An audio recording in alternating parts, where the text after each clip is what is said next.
చేసేద్దాం. చూడు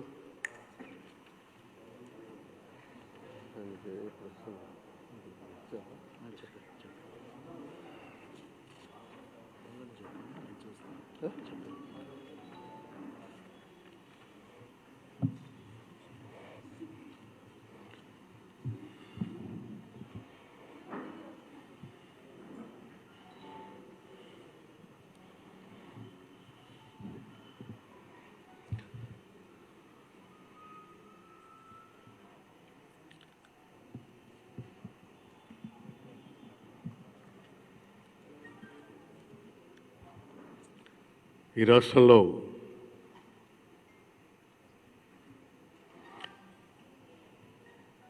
ఈఎస్ఐకి సంబంధించి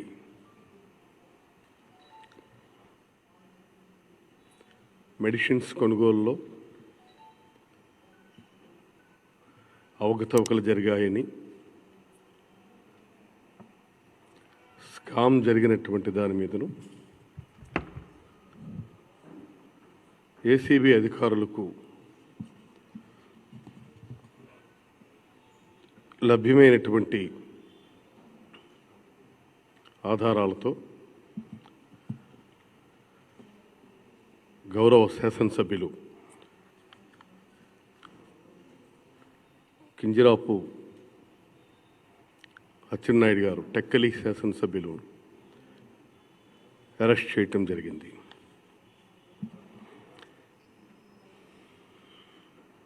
అయితే చాలామంది దాని మీదను ప్రొసీజర్స్ అబ్జర్వ్ చేయలేదని, మరికొంతమంది స్పీకర్ గారికి సమాచారం ఇవ్వలేదని,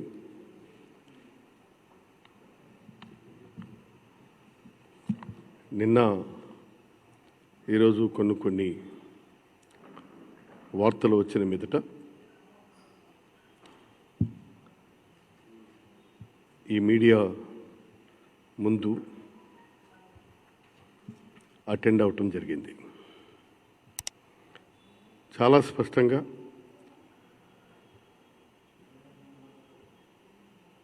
మొట్టమొదట message, during the course of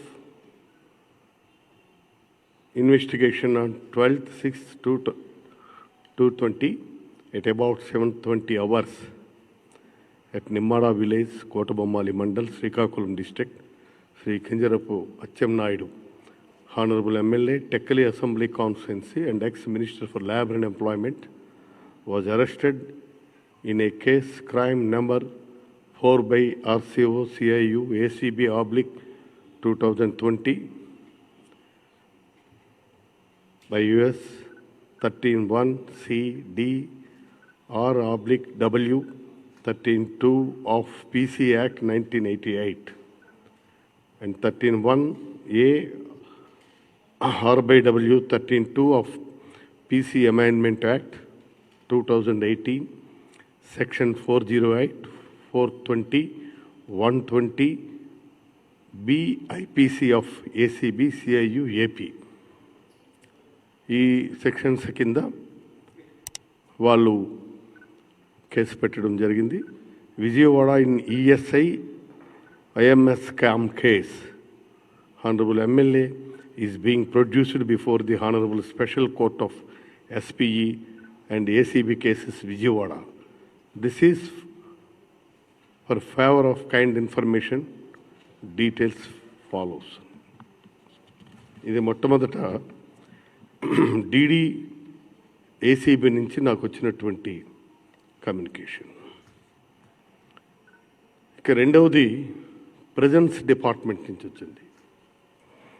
that is also presence department, district jail Vijayawada, remand prisoner 1573, Kinjarapu Achinnayidu, son of Dali Naidu, age 50 years in crime number 04 by RCO CIU ACB Vijayawada 2020 of Anti-Corruption Bureau CIU Vijayawada, sent to GGH Guntur through AR escort party Vijayawada for medical treatment as per the Honorable Court orders.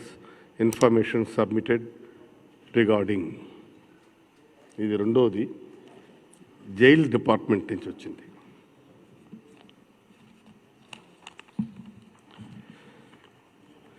ఇక మూడవది office of the court of special judge courts criminal arrest and remand of Shri Kinjarapu Atchannaidu, member of State Legislative Assembly, State of Andhra Pradesh, intimation as per Rule 17 of Criminal Rules of Practice submitting regarding crime number 4 by RCO CIU ACB 2020 of Anti-Corruption Bureau CIU ACB Vijayawada Police Station, registered for the offences under Section 13(1)(a), C and D, read with Section 13(2) of Prevention of Corruption Act 1988 and under Section 409, 420 and 120B of India Penal Code. ఇది మూడో intimation. కాబట్టి procedures సరిగా observe చేయలేదు, communication లేదన్నటువంటిది it is not correct. అన్నీ కూడా ప్రొసీజరికల్గానే వాళ్ళు చేయటం జరిగింది. అది మీకు ఒకసారి తెలియచేద్దామని చెప్పి ఈ ఇన్ఫర్మేషన్తో మీ దగ్గరికి రావడం జరిగింది. ఇక తర్వాత మనకి generally this kind of white collar offences are committed by those persons who are dressed in decent colors. Money laundering చట్టంలో మనకి యాక్చువల్గా ఇదే కాదు, ఇప్పుడు ఇది మనకి స్కామ్లో దొరికింది. దీని చుట్టూ అనేకమైనటువంటి డైమెన్షన్స్ కూడా ఉంటాయి. మనీ లాండరింగ్ కింద ఐపీసీ సెక్షన్ 120B, అలాగే నేరపూరితమైనటువంటి క్రిమినల్ కాన్స్పిరసీ కూడా యాడ్ చేస్తే మొత్తం ఈ వ్యవహారం వెనుక ఎందరున్నారో అన్నటువంటిది కూడా తెలుస్తుంది. ఈ రకంగా వందల కోట్ల ప్రజాధనాన్ని నిబంధనలకు విరుద్ధంగా దారి మళ్లించి దోచేసిన డబ్బుని మనీ లాండరింగ్ చట్టం ప్రకారం క్రైమ్ ప్రొసీడ్స్ ఉంటాయి. ఆ డబ్బుని నిష్కలంకమైన డబ్బుగా, అనగా అన్టైంటెడ్ డబ్బుగా చూపిస్తూ వివిధ లావాదేవీల్లో వాడుకొనే మదుపు పెట్టి ఆస్తులు కూడబెట్టడం, ఇది చట్ట ప్రకారం చాలా పెద్ద నేరం. సెక్షన్ 4 దీనికి మామూలుగా 7 ఏళ్లకు తక్కువ కాకుండా ప్రొసీజర్స్ ప్రకారం ఇవి ఏ విధంగా పనిష్మెంట్స్ ఉంటాయన్నటువంటిది అది వాళ్ళ చట్టంలో పేర్కొన్నట్టుగా వాళ్ళు తీసుకుంటారు. ఇది అయితే ఈ విధంగా జరుగుతున్నటువంటి దాంట్లో పేపర్లో కూడా చాలా వరకు చూసాం.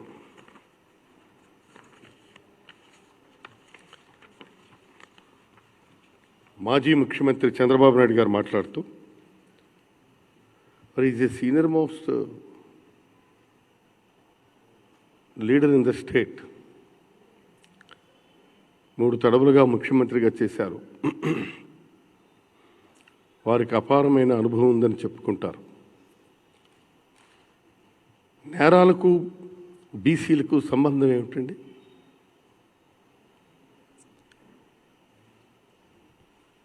అచ్చెన్నాయుడు బీసీ అయితే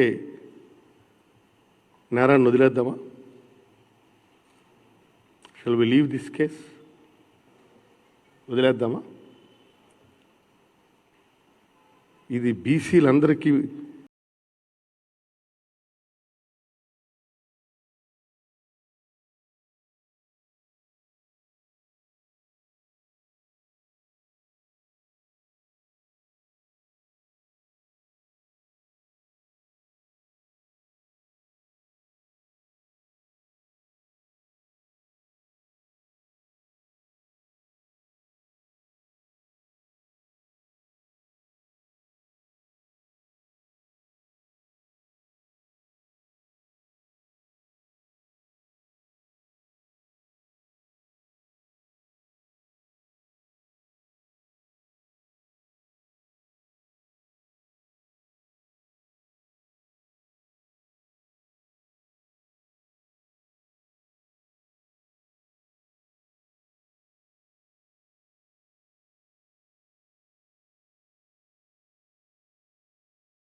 చంద్రబాబు నాయుడు గారు ఆపాదించడం నేను చాలా బాధపడుతున్నాను. It's a crime. ఇది ఒక నేరం. ఈ క్రైమ్కి ఎవరు అతీతులు కాదు. బీసీలు కాదు, ఓసీలు కాదు, ఎవరు అతీతులు కాదు. ఇప్పుడు దీనివల్ల బీసీలని చెప్పి 10 సార్లు మాట్లాడుతూ ఈ నేరాన్ని బీసీలను చూపిస్తూ ఒక విధంగా బీసీలను అవమానిస్తున్నారు. ఈ క్రైమ్ జరిగినప్పుడు అది బీసీయా, ఎస్సీయా, ఎస్టీయా, లేదు ఓసీయా అన్నటువంటిది ప్రశ్న కాదు కదా. Crime is a crime. Crime అని డీల్ చేస్తుండేటప్పుడు ఒక పెద్ద మనిషిగా మీరు ఇలాంటి మాట్లాడడం అది ఎంతవరకు సమంజసం? నేను అడుగుతున్నాను చంద్రబాబు నాయుడు గారిని. చంద్రబాబు నాయుడు గారు, మీ ప్రభుత్వంలో ఈ అవినీతి జరిగిందా లేదా? స్ట్రైట్గా క్వశ్చన్ చేస్తున్నా. బీసీ అయితే నేరం చేస్తే వదిలేయాలా? నేను అందుకే అంటున్నాను, నేనేమి నేరం చేయలేదు అని మీరు అనుకుంటే, నిన్న మీరు చెప్పారు అచ్చెన్నాయుడు గారికి అలాంటి సంబంధం లేదు దీంట్లో అని. When there is a investigating crime agency, వాళ్ళు ఒకవైపు నుంచి చేస్తుంటే మీరు నేరం లేదని చెప్తున్నారు. పోనీ ఎవరు చేసి ఉంటారు చెప్పండి? ఆయన చేయలేదు, ఇంకెవరైనా చేశారా? ఆయన చేశారు అన్నటువంటిది ఆధారాలు ఉన్నాయని వాళ్ళు అరెస్ట్ చేశామని ఏసీబీ వాళ్ళు బల్ల గుద్ది చెప్తున్నారు. పోనీ ఇంకెవరైనా చేశారా? మీకేమైనా ఐడియా ఉంటే చెప్పండి. అచ్చెన్నాయుడు కాదు ఇంకెవడైనా చేశాడని ఉంటే చెప్పండి.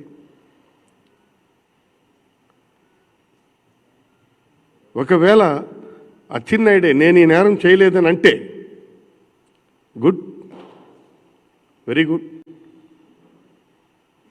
Let him prove that he's innocent. నేను నేరం చేయలేదనుకుంటే బర్డన్ ఆఫ్ ప్రూఫ్ అని అచ్చెన్నాయుడు ఆయన రుజువు చేసుకోవాలా. ఇంకోటి అంటున్నారు, మీరు గోడగింతెళ్ళి తీసుకొని వచ్చారు అచ్చెన్నాయుడిని, ఇది కరెక్ట్ కాదు. ఓకే, ఇది ఇన్వెస్టిగేటివ్ ఏజెన్సీ, వాళ్ళు ముందే ఇంటిమేషన్ ఇస్తారు. మరి ఇవాళ ఏది వాళ్ళ ముందున్నటువంటి ప్రత్యామ్నాయాలు ఏముంటే అవి ఇన్వెస్టిగేటింగ్ ఏజెన్సీ అధికారులు అన్వేషిస్తారు, దాని ప్రకారం అరెస్ట్ చేస్తారు. దాక్కున్నటువంటి వాడిని పట్టుకునే బాధ్యత వాళ్ళదే కదా. ఇవాళ గోడకు ఎంత కాదు, అవసరం అనుకుంటే ఆకాశంలో ఉన్నా భూమిలో నక్కినా భూమి బదులు కొట్టైనా సరే ఏజెన్సీ ఖచ్చితంగా పట్టుకోవాల్సినటువంటి బాధ్యత ఉంది. అది వాళ్ళ ఫండమెంటల్ డ్యూటీ, అది వాళ్ళ ప్రైమ్ డ్యూటీ. దానికోసం అన్నటువంటిది తీసుకొని వచ్చేసినారని రాజకీయ లబ్ధి కోసం మీరు బీసీలను అవమానించడం సరికాదు బాబు. It's not fair, it's not correct. ఇవాళ మా బీసీలందరినీ మీరు ఈ బురదని మా మీద జల్లుతున్నారు. మీ పార్టీలో ఉన్న ఒక శాసనసభ్యుడు చేసినటువంటి క్రైమ్ తాలూకా బురదని మా బీసీలందరి మీద, బలహీన వర్గాలందరి మీద మీరు బురద చల్లే ప్రయత్నం చేస్తున్నారు. ఈ నేరాన్ని అడ్డం పెట్టుకొని మీరు బీసీల్లో చిచ్చు పెట్టే ప్రయత్నం చేస్తున్నారు. ఇది కరెక్ట్ కాదు. ఇంకోటి అంటున్నారు, అచ్చెన్నాయుడు ఉగ్రవాద బందిపోట అలాగే అరెస్ట్ చేశారంటున్నారు. అచ్చెన్నాయుడు ఉగ్రవాద బందిపోటని మేమెవరు అనలేదే. క్రైమ్ ఏజెన్సీ ఏసీబీ వాళ్ళు తీసుకొని ఆధారాలు ఉన్నాయని చెప్పి, ఇందులో ప్రైమా ఫైసీ ఉందని చెప్పి అరెస్ట్ చేశారు. సరే, అచ్చెన్నాయుడు ఉగ్రవాదో లేదు బందిపోటో మీరే చెప్పాలా? మీ క్యాబినెట్లోనే పనిచేశారు కదా, మాకంటే మీరు చెప్తే బాగుంటుంది. తర్వాత గాంధీ విగ్రహాల దగ్గర, అంబేద్కర్ విగ్రహాల దగ్గర ధర్నాలు, సత్యాగ్రహాలు చేస్తున్నారు. ఏంటండి అన్యాయం? నాకు అర్థం కాదు. మీరు ఇవాళ ఒక నేరస్తుడిని తీసుకొని ఏమైనా స్వాతంత్రోద్యమంలో అసువులు బాసినటువంటి కుటుంబం ఇదంటే తీసుకొని వెళ్ళారు, నేరం చేశారు, తీసుకొని వెళ్ళారు. ఒక స్వాతంత్ర సమరంలో పాల్గొన్న స్వాతంత్ర సమరయోధుడా? లేదు కార్గిల్ వార్లో పార్టిసిపేట్ చేసినటువంటి వీరయోధుడా? లేదు కరోనా కోసం పోరాడిన యోధుడా?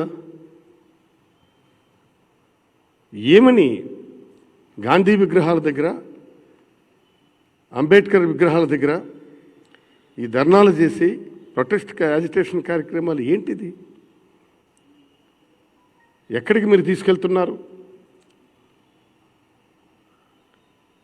నేరాలను నేరాలుగా ఉన్నప్పుడు ఖండించాలి.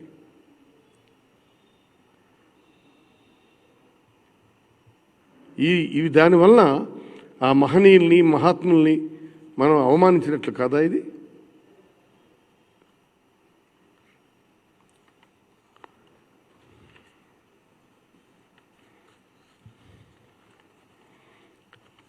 మీరు ఇప్పుడు బీసీల కోసం మాట్లాడుతున్నారు. ఇది బీసీలకి, ఎస్సీస్కి, ఎస్టీస్కు, బలహీన వర్గాలందరినీ కూడా మీరు అవమానపరచడమే. మీ పార్టీలో ఉన్న ఒక శాసనసభ్యుడు నేరం చేస్తే ఆ నేరాన్ని మేమెందుకండి బలవ్వాలి? ఆ నేరం వీళ్ళెందుకు పులుముకోవాలి? ఆ నేరంతో వాళ్ళకి అఫిలియేషన్ చేయడం ఏంటండి? నేరస్తుడు, నేరం ఆ లైన్లో చూడండి.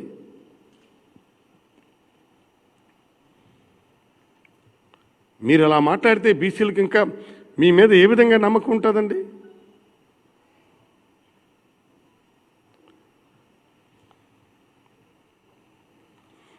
కాబట్టి ఇలాంటివి సరైనటువంటి పద్ధతి కాదు ఇది. వీటిల్ని బాధ్యత కలిగినటువంటి వ్యక్తులు మనం ఖండించాలి. ఖండించకుండా మనం ఈ విధంగా చేయడం మూలంగా అది తప్పు కదా. రెండోది, ఇప్పుడు రేపు ఉదయం ఈ కేసులో పర్ఫెక్ట్గా డీల్ చేస్తే మనీ లాండరింగ్ కూడా అట్రాక్ట్ అవుతుంది, అలాగే మనీ లేయరింగ్ కూడా అట్రాక్ట్ అవుతుంది. మనీ లాండరింగ్ చట్టంలో సెక్షన్ 3 and 4 కూడా యాడ్ చేయాల్సి ఈ కేసుకు సంబంధించి. మనీ లేయరింగ్ అంటే అందులో వచ్చినటువంటి డబ్బుని ఎవరెవరి ఖాతాల్లో వేశాం, ఇవన్నీ కూడా చూడవలసి వస్తుంది. ఇది ఈ చట్టానికే మనీ లాండరింగ్ చట్టం అనుబంధంగా ఉన్నటువంటి 2వ పేరా పార్ట్ 2లో పేర్కొన్న ఆర్థిక నేరాలకు ఏకంగా 10 ఏళ్ళు తక్కువ లేకుండా జైలు శిక్ష ఉంటుంది. ఇది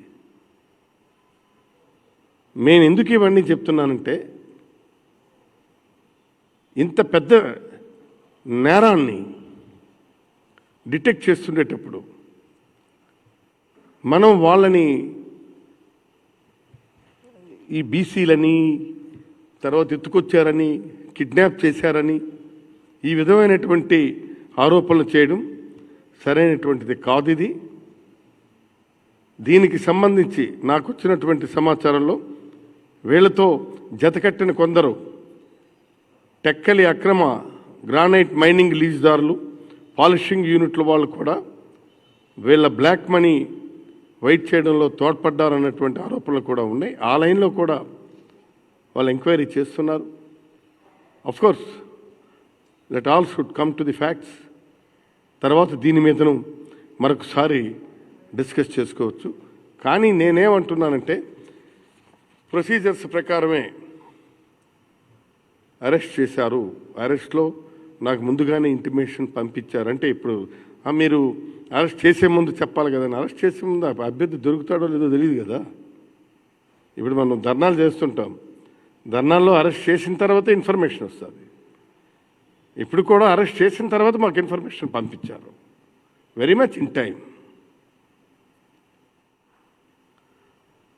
అందుకు దీన్ని మీకు క్లారిఫికేషన్ ఇవ్వాలనేటువంటి ఉద్దేశంతో ఇక్కడ ఈరోజు మన పాత్రికేయ మిత్రులకు, మీడియా సోదరులకు తెలియజేయాలని మీ దగ్గరికి రావడం జరిగింది.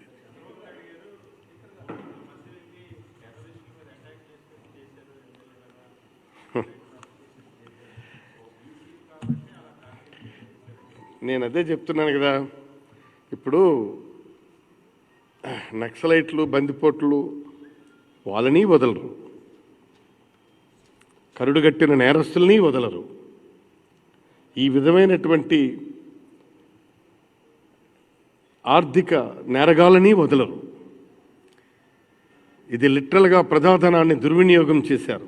ఇంకోటి గమ్మత్తు ఏమిటంటే, బీసీలు అంటున్నారు ఈ స్కామ్లో గురైనటువంటి వాళ్ళు ఎవరు? కార్మికులు. కార్మికులకు రావాల్సినటువంటి వీటిల్ని మీరు ఈ విధంగా చేస్తే కార్మికుల్లో ఎవరుంటారు? మెజారిటీ ఆఫ్ నీటికి 90% మంది బీసీలు, ఎస్సీలు, ఎస్టీలు, ముస్లిమ్స్, మైనారిటీసు వీళ్ళే ఎక్కువ ఉంటారు. వాళ్ళకి రావాల్సినటువంటి, వాళ్ళకి చేరాల్సినటువంటి ఈ బెనిఫిట్స్ని బీసీ పేరుతో మనం కొట్టేసి వాళ్ళని అడుగుతొక్కే ప్రయత్నాన్ని ఏమనాలి? వాళ్ళకి చేరాల్సినయే కదా. కార్మికుల్లో మెజారిటీ ఆఫ్ ది పర్సన్స్ ఎవరు? బీసీలు, ఎస్సీలు, ఎస్టీలు, మైనారిటీసు, క్రిస్టియన్సు, అణగారిన వర్గాలు, అట్టడుగు వర్గాలు వీళ్ళే కదా ఎక్కువగా.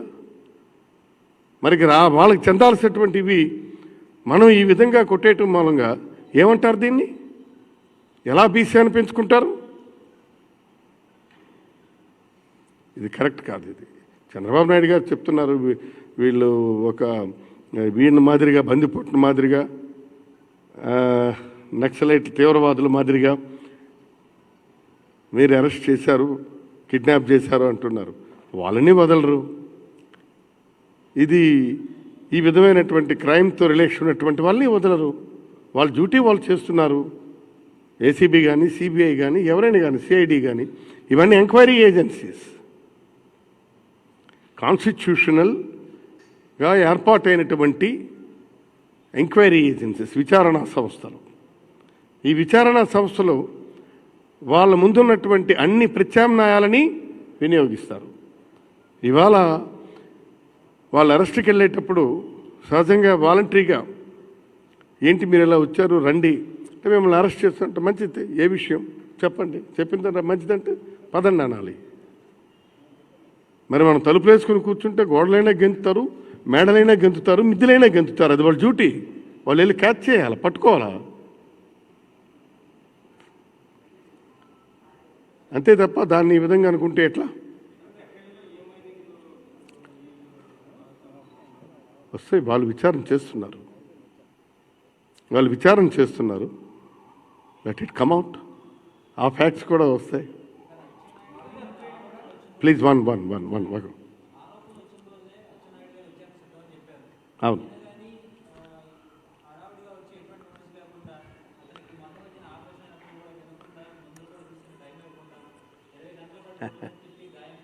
ఏడు గంటల 20 నిమిషాలకి మార్నింగ్ చేశారు. వాళ్ళకి there is a prior intimation. ఇక రెండవది మీరేమన్నారు ఇప్పుడు? Operation okay. అందుకే ఇమీడియట్గా CM himself is ordered him. ఒకటి తర్వాత రెండవది ఇంకోటి ఏమన్నారు మీరు? అచ్చెన్నాయుడు గారిని ఏదో అన్నారు మీరు అడిగే ముందు. విచారణ నిమిత్తం ఇంటిమేషన్ లేకుండా ఆధారాలు స్పష్టంగా వాళ్ళకి దొరికిన తర్వాత, ఆధారాలు ఉన్నప్పుడు ఖచ్చితంగా వాళ్ళు స్ట్రైట్గా వెళ్ళి అరెస్ట్ చేయొచ్చు. ఎంక్వైరీ ఏజెన్సీస్కి ఉన్నటువంటి విశేషమైన అధికారం అది. వాళ్ళ దగ్గర స్పష్టమైన ఆధారాలు ఉన్నప్పుడు వాళ్ళు వెళ్ళి అరెస్ట్ చేయొచ్చు. మేకే బార్ వెళ్తే తెలుస్తుంది. ఇప్పుడు ఎన్ని కోట్లు వచ్చాయన్నటువంటిది వాళ్ళు చెప్తున్నారు, 100 కోట్లని 150 కోట్లని ఇవన్నీ ఉన్నాను. I let it comes out.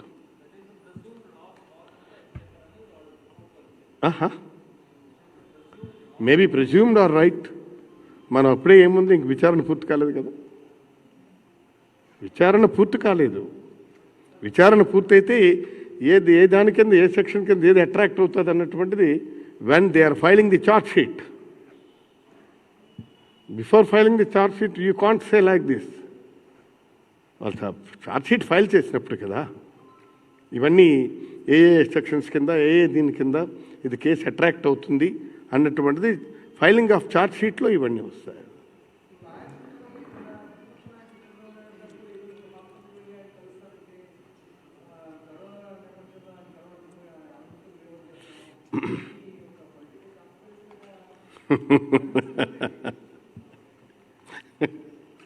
Correct lens of గ్లాన్స్లో చూస్తే అది ఎలా కనబడుతుందని తెలుస్తుంది.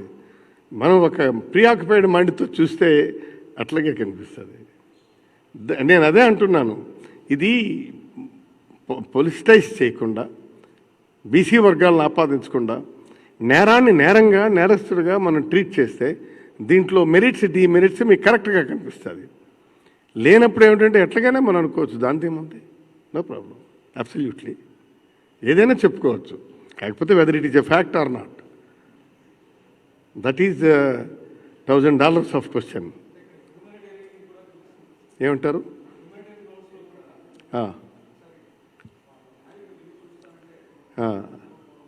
అక్కడ ఉన్నటువంటి సర్కమస్టెన్సెస్, ప్రివైలింగ్ సర్కమస్టెన్స్ ఏంటో మీకు నాకు తెలియదు కదా. అది ఏంటి చెప్పండి. అలాగే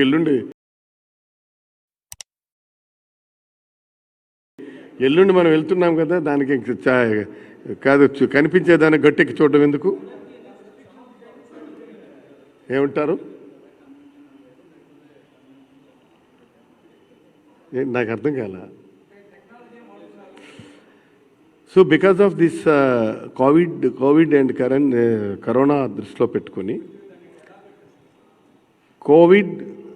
కరోనాని దృష్టిలో పెట్టుకొని governor would like to address both the houses on video conference. Remaining ఇదేం లేదు. మీరు ఆయన కోరుకున్నారు అది. సో వెన్ గవర్నర్ సెడ్ ఆయనే అడ్రస్ చేయాలా, అందుకు మనం ఆ విధంగా తీసుకోవాల్సి వచ్చింది అన్నటువంటిదే నా అభిప్రాయం. నాకు ఒకరు మాట్లాడాలా? అవును, ఓకే. అందుకే రావాలా రాకూడదు అన్నాడు. That is their option. కాకపోతే మేమైతే సమన్ చేయాలి కదా. వెన్ హీ సెడ్ నేను అటెండ్ అవ్వను అన్నటువంటిది మన దగ్గర సమాచారం లేదు. కానీ సమన్ అన్నటువంటిది ఖచ్చితంగా అందరి సభ్యులకి చేయాలి. It's a constitutional. సో మేము సమన్ చేస్తాం. వాళ్ళ దీన్ని బట్టి ఇక్కడ వాళ్ళు రావచ్చు, రాకపోవచ్చు. సీటింగ్ ఫిజికల్ డిస్టెన్సే. అవునండి, మనం చేస్తున్నాం. అది ఎంతమంది సభ్యులు ఉన్నారో అందరికీ కూడా సోషల్ డిస్టెన్స్ మెజర్స్తోనే సీటింగ్ అరేంజ్మెంట్ చేస్తున్నాం. ఏది నాకైతే ఇన్ఫర్మేషన్ లేదు. నాకు ఇన్ఫర్మేషన్ లేదయ్యా. అది నువ్వు చెప్తే ఐఎమ్ సర్ప్రైజింగ్ నౌ. ఒకవేళ అది జరిగితే మా పాత్రికేయులు ఫ్రెండ్ చెప్పినటువంటిదే కరెక్ట్ అయింది అనుకుంటాను నేను. ఏంటి రిస్ట్రిక్టెడ్? నాకైతే ఇన్ఫర్మేషన్ లేదు. అందుకే మరి నేను అంటున్నాను. ఇప్పుడు మీరు అడిగారు, నేను చెప్పాను నాకైతే ఇన్ఫర్మేషన్ లేదయ్యా. తప్పనిసరిగా ఉంటే నేను పని కట్టుకొని నీకు ప్రెస్ మీట్ పెట్టి మళ్ళీ చెప్తాను, మీరు చెప్పిందే కరెక్ట్, మీ సమాచారం రైట్ అని. I will tell you. ఏమంటారు? చూద్దాం. ఈ కరోనా లైన్ ఆఫ్ వ్యూలో ఏ డెసిషన్స్ అరేంజ్మెంట్స్ చేస్తున్నారు.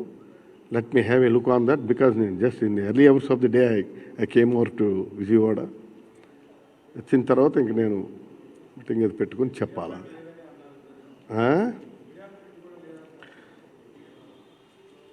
లేకపోవచ్చు.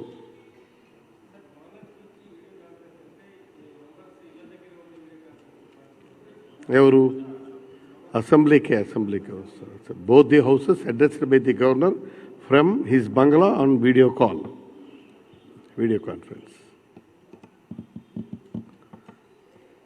Okay?